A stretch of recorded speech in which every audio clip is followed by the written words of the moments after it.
राज्यातील बीड जिल्ह्यातील संतोष देशमुख हत्या प्रकरण चांगलेच गाजत आहे. या हत्या प्रकरणात मुख्य संशयी वाल्मिक कराड तब्बल 22 दिवसांनी पोलिसांना शरण आला. वाल्मिक कराड आणि धनंजय मुंडे यांच्या संबंधाबाबत विरोधकांकडून टीका केली जात आहे.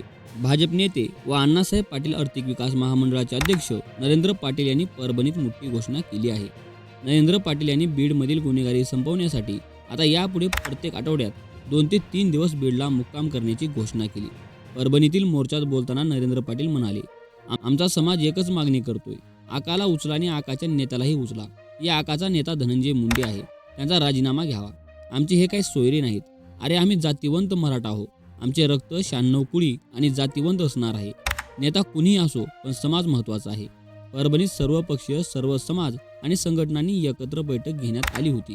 त्या बैठकीत परभणीत 4 जानेवारी रोजी सर्व पक्षीय, सर्व जातीय, सर्व धर्मीय मोर्चाचे आयोजन करण्याचा निर्णय घेतला होता. त्यानुसार आज मोर्चा काढण्यात आला. या मोर्चात बीडमधील गुन्हेगारीवर टीका करताना नरेंद्र पाटील म्हणाले, बीडमध्ये गुंडा राज आहे. त्या नेत्याला आम्हाला घरी बसवायचं आहे. प्रत्येक जिल्ह्यात एक वाल्या तयार झाला आहे. मुख्यमंत्री आणि गृहमंत्री यांना विनंती की प्रत्येक जिल्ह्यातील वाल्यांना ठेचून मारलं पाहिजे. मुख्यमंत्री फडणवीस यांना विनंती करतो की संदीप भाई यांनी सांगितले ते बरोबर आहे. पुणे हे राजकारणाचे केंद्र आहे.